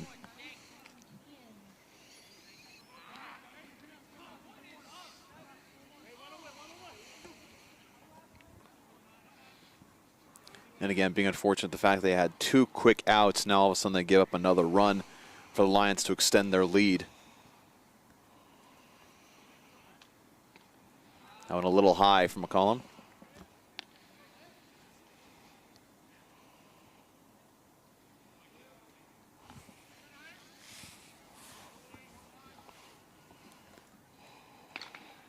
That's McCown hitting it to third base. Knights setting up a double play. They don't really need it. They just get the runner out at second. So that stops the bleeding for the Knights as they give up the 1 run. And again, extends the lead to 4-1. Now going to the bottom of the 6th inning. Once again, I want to remind you, you're watching this on Knights Broadcasting here on YouTube. Be sure to give us a like, subscribe, comment down below some things you'd like to see from the broadcast or things you appreciate seeing on these presentations of Southern Virginia athletics. And be sure to click that notification bell. That we get notified every single time we go live with a Southern Virginia athletic event. Thank you so much for supporting Knights Athletics, and also want to give another shout out to our athletic partners, Straws Drinks and Eats, here in Buena Vista, Virginia. Great drinks, great treats, great times. Can't go wrong with Straws Drinks and Eats. Thank you so much, Straws, for your support of SVU athletics. So again, now bottom of the 6th inning. Defensively for Southern Virginia, there's some things that haven't quite gone well. For Penn State Mont Alto, they had some well-placed hits right down the middle of the field, splitting the outfielders out here on the left side. So they're getting in a groove offensively. For Southern Virginia, you got to answer in kind. You got to get some runs going. You got to make sure that you can, get some people on base before 1 or 2 outs have already occurred. And you have the hitters to do it. You have very capable hitters in your lineup. No, they definitely do. It's come down to right now just a couple timely hits by the Lions after a couple untimely errors or mistakes by Southern Virginia. So you got a few innings left here to go. You can right the ship. Southern Virginia has done a pretty good job of scoring runs so far this year. So, they're not satisfied with just one run and pretty sure they can get more than that. So it's going to come down to being disciplined at the plate, getting ahead in the count, and seeing the pitches that you want to see. And now to bat for the Knights is number 25, Stockton Hall.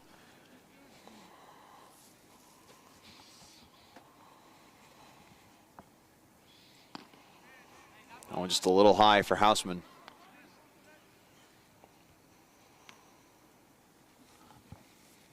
Gonna change out the ball here.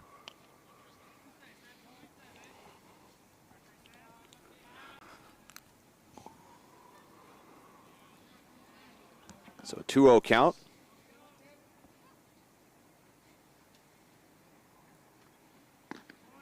Right down the middle for Houseman.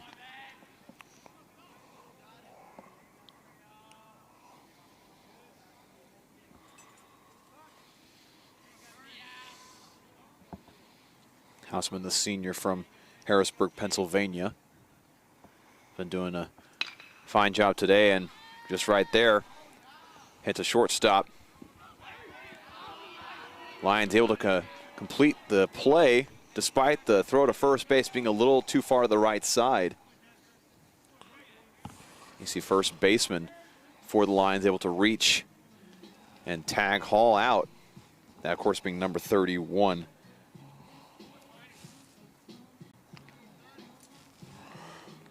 Good play there by Goodyear to make the catch and have the presence of mind to still tag out Stockton Hall as he made his way to first base. Indeed, yes, 33, Jarrett Goodyear. It's now 1 out. That's unfortunately for Stockton Hall. He's 0 for 3 on the day, but about 6 inches tall from reaching base all 3 times. Again, being so close each and every time. That's a foul ball there for Watson.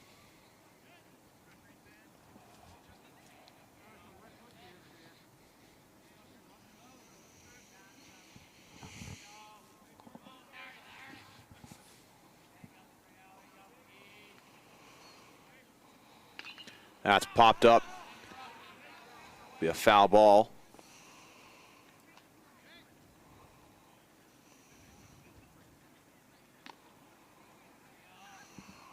Make it a 1-2 count.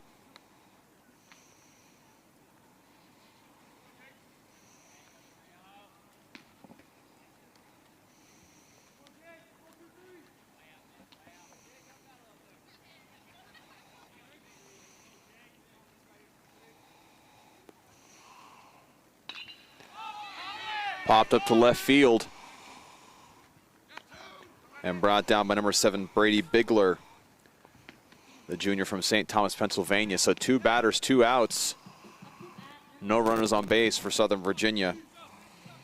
So now up to bat is number 8, Luke Roberts.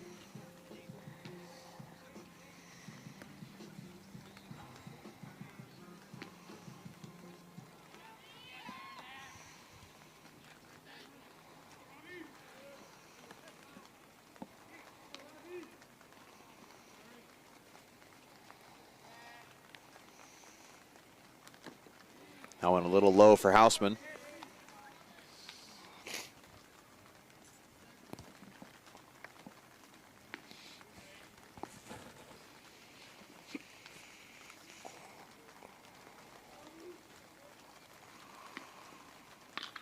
That one's also popped up. Once again caught by Bigler. So 3 batters, 3 outs. Penn State Mont Alto getting it done defensively. Again, these batters really getting underneath the ball, popping it up, making it easy to make a play on it for the Lions.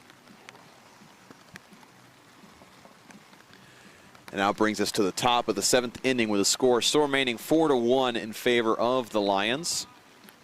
We will see Nate McCollum return to the mound for the Knights. Last inning was his first inning pitching in this one.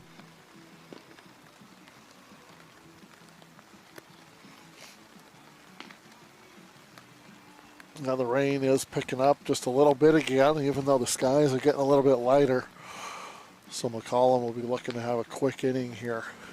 Possibly a final burst of poor weather before the sun finally graces us with its presence. Always optimistic. That's what we are out here on the baseball field.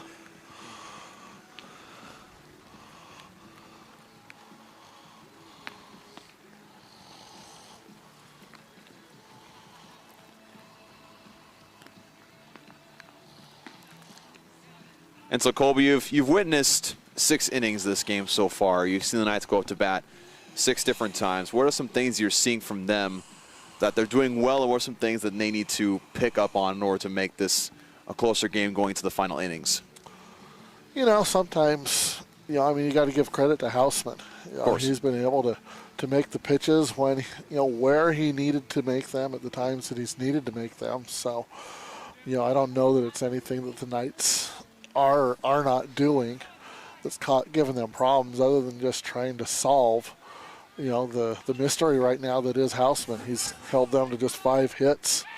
Outside of that leadoff double by Seth Lloyd, nothing's really been hit hard.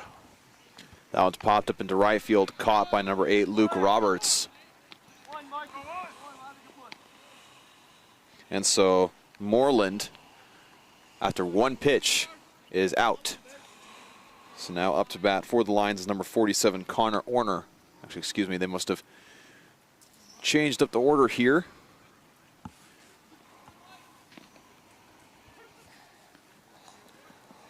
It's like pinch hitter Scott, number 24. That'll be Michael Scott, senior from Accokeek, Maryland. I'm assuming no relation to the popular Office character Michael Scott. Michael Scott from Scranton, Pennsylvania at bat right now. As a huge Office fan, that would have been quite a sight to see if that town name was changed just a smidge. Yeah, we could go on and on about that. Majoring in business, current internship at Dunder Mifflin, paper products, just go on and on. But popped up into left field. Instead, he's got a double down the left field line. Who knew? Michael Scott has power behind a swing. Again, he's got a double now at second with 1 out.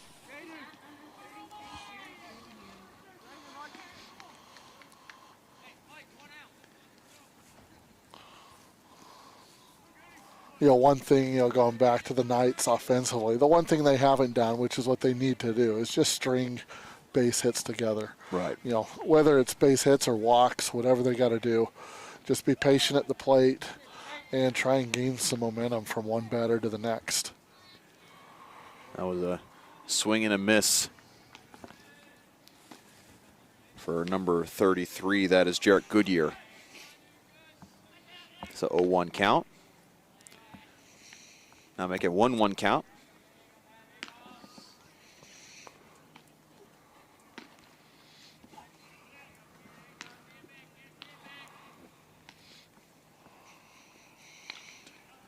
That'll be a foul ball off the left side.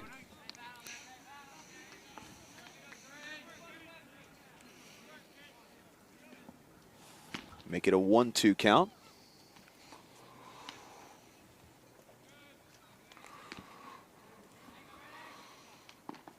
And a strikeout from McCollum. Just what he wanted there with 1 out, runner in scoring position. Get the strikeout, now move on to 2 outs and try and end the inning right here. It'll prove difficult as up to bat now is number 17, Gavin Kissel, who's already found pay dirt twice in this game. Make it a strike 1.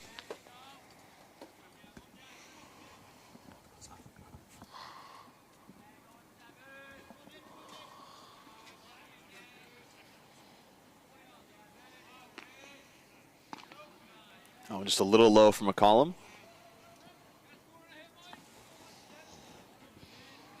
Make it a 1-1 count.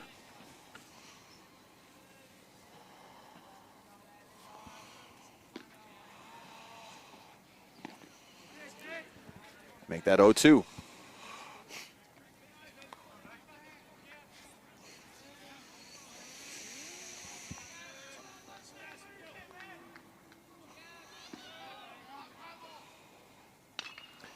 Kissel hits it to third.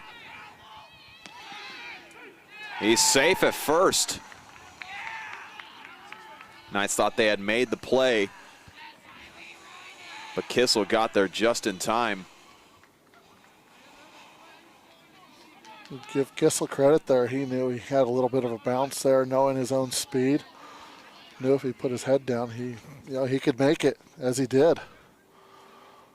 Saw some Knights trying to protest a little bit, suggesting he didn't quite get there in time, but not what the umpires saw. Like you said, he's a tough out. He's proven to be a very difficult out here and a good ball player for Penn State, Mont Alto.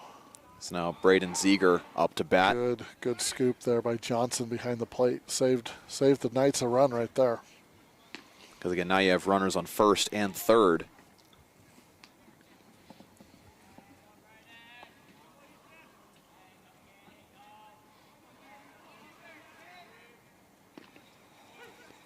Right down the middle for strike one.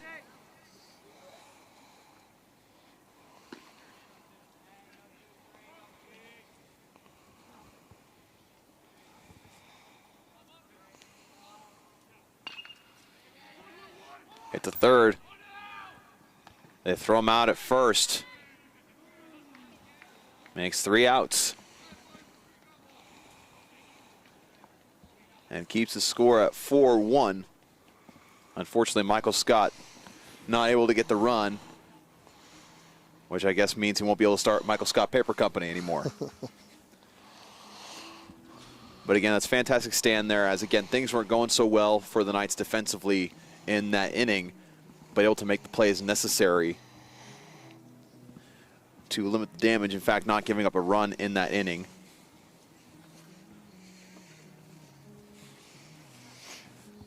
So now we go to the bottom of the 7th. Score still remaining 4-1.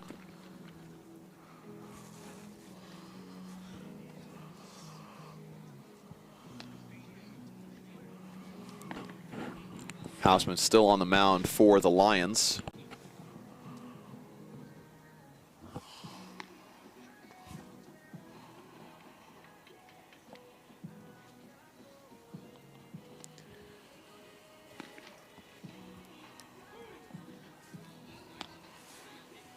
Finally starting to see it brighten up a little bit here in Buena Vista, Virginia. Both the crowd, players, and those working today's game, I'm sure, are thinking to themselves, hopefully brightness means a little bit of warmth. Now batting for Southern Virginia, number 1, Nathan Wayne, another change in the lineup. The freshman from Stewart's Draft, Virginia.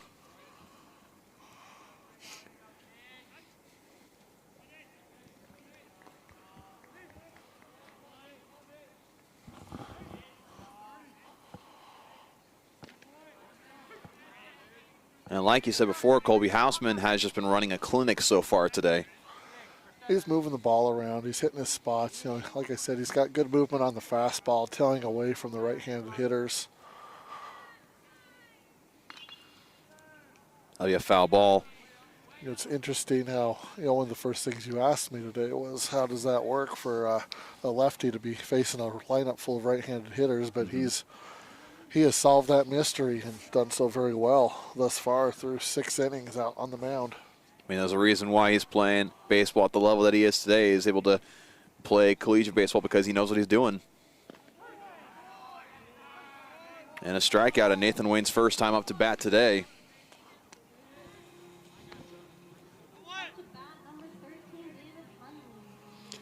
David Hunley now at bat for Southern Virginia. So Wayne was batting in place of Sinjun Johnson, who was second to last in the lineup for the majority of today's game.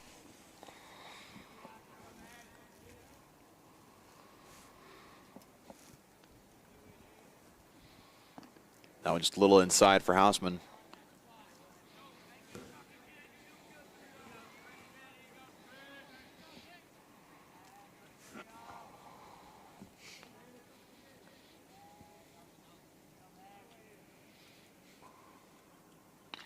That one's popped up into right field.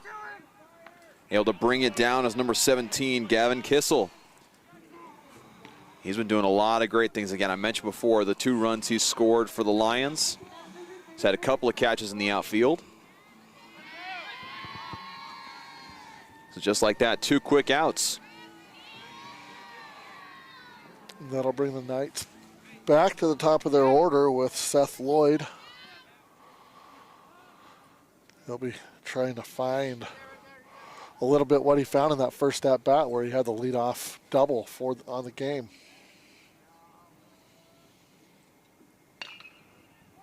Hits it right to the first baseman. Maybe he might be able to get there in time. He will not. So 3 quick outs. Again, like I mentioned before, fantastic infield work for the Lions. That's kind of been the story of the game, really. They've been able to make a lot of solid plays, limit the effectiveness of Southern Virginia. So with the doubleheader, that will actually end the game here.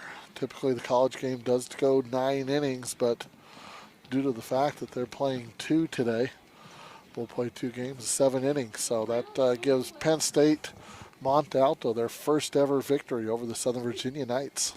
And again, starting off the year 1-3 before this game, that's got to be a good feeling, getting another win in the win column. And for Southern Virginia, it gives them a chance to really kind of search what they need to do, look at their lineup, figure out some things they need to do in order to step it up in the second game and get a victory. So with that, we will take a short break for the beginning of the second half of today's doubleheader. Once again, I'm Dawson Wiedrick alongside Colby Kemp. We will be back for the second game. Don't go away.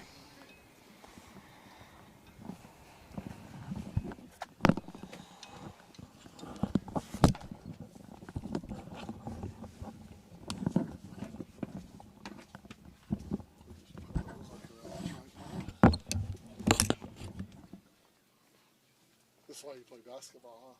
Yep. That's why I play basketball. Gosh dang. Yep.